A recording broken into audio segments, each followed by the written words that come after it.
Empathy. Is it a gift or is it a weakness?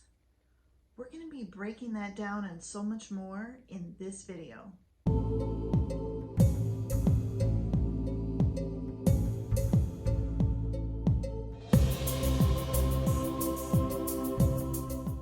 Hey, I'm Dr. Melissa, trauma expert and top doctor, and in this video and on this channel, I help you identify the hidden narcissists in your life, then turn that trauma into gold, becoming stronger and more powerful than you ever were before.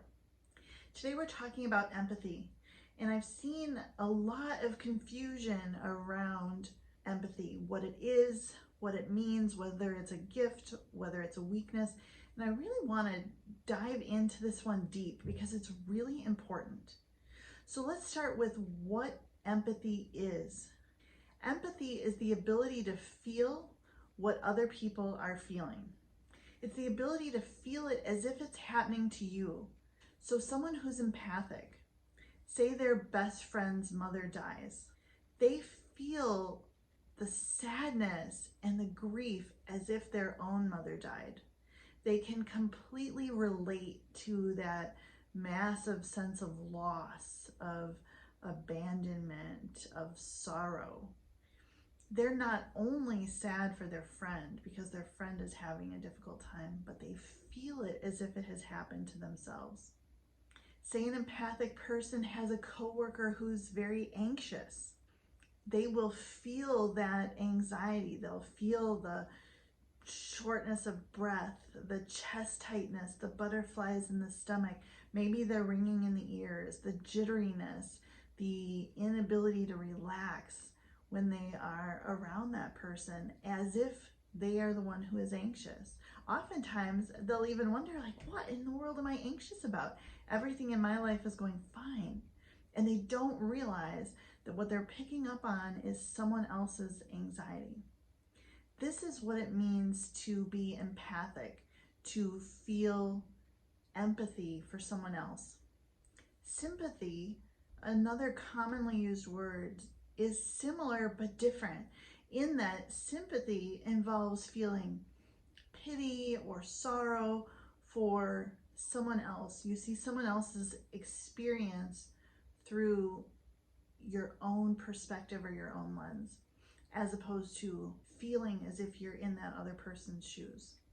I want to be really clear about this definition because, you know, I do a lot of answering questions on Quora, writing articles on Medium, posting all over the place, and I see a lot of people who think that the victim being called an empath is a bad thing.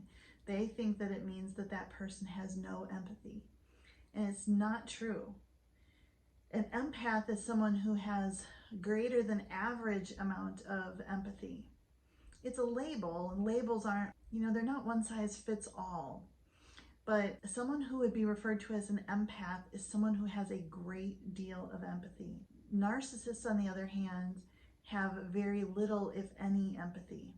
So in this context, even if the victim is being called an empath, being empathic is a good thing, and we're going to talk about why. Being empathic is like a superpower. It's like another sense. You know, you're able to see what's going on with someone. You're able to hear them speak to you. You're able to communicate through body language and physical touch. You're able to smell and taste things in the typical 5 senses. And empathy is really another sense. You're able to feel what is going on with someone, and you're able to understand why they're feeling the way they are because you feel it in your body yourself. That is a superpower. That is precisely how I work as a super empath, to extract trauma from other people, to go in and identify the root and to pull it right out with their permission, of course. It is a gift. It's one of the ways that empathic people have been exploited in their relationships, not just now, but for, centuries. It's one of the ways narcissists exploit their victims, because they are attracted to empathic people because you can read them so well. You know when to walk on eggshells because they're angry. You feel their anger when they're punishing you.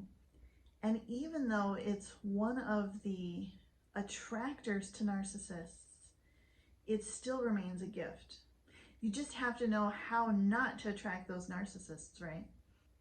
I saw a tweet the other day that made me want to create a video on this topic. This tweet really annoyed me because the person who put it out there that said anyone who feels empathy for someone who hurts them has that their empathy is not a gift, that it's actually a self-love deficit.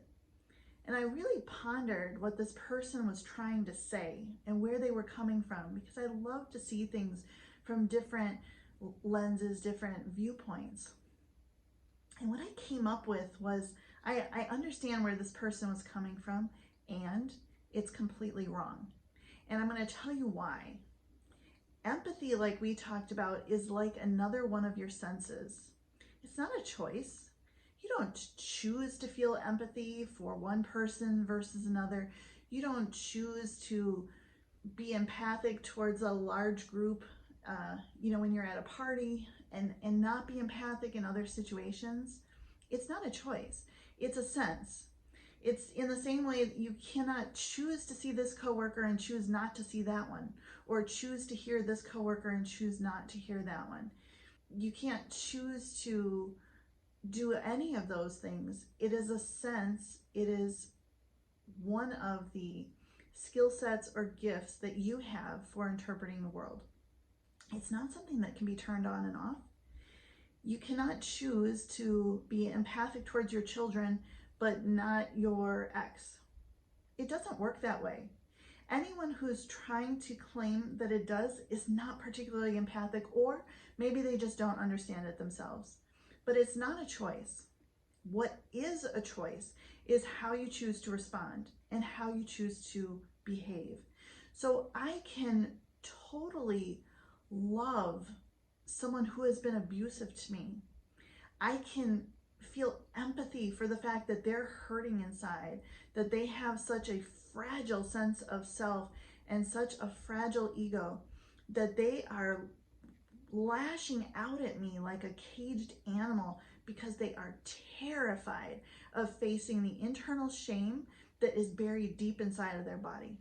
I can feel that, and I can care for them, and I can love them, and I can choose to be no contact.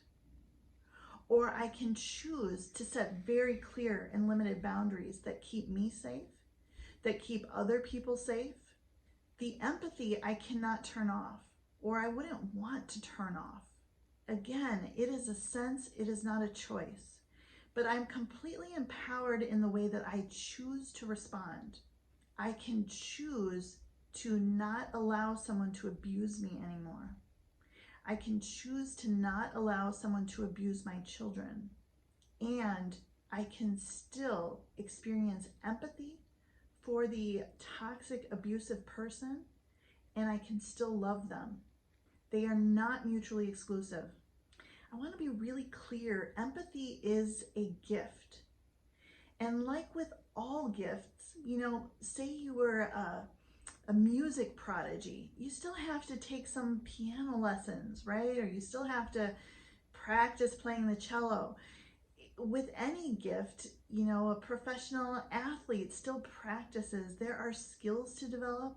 There are ways to not become completely overwhelmed by that coworker's anxiety.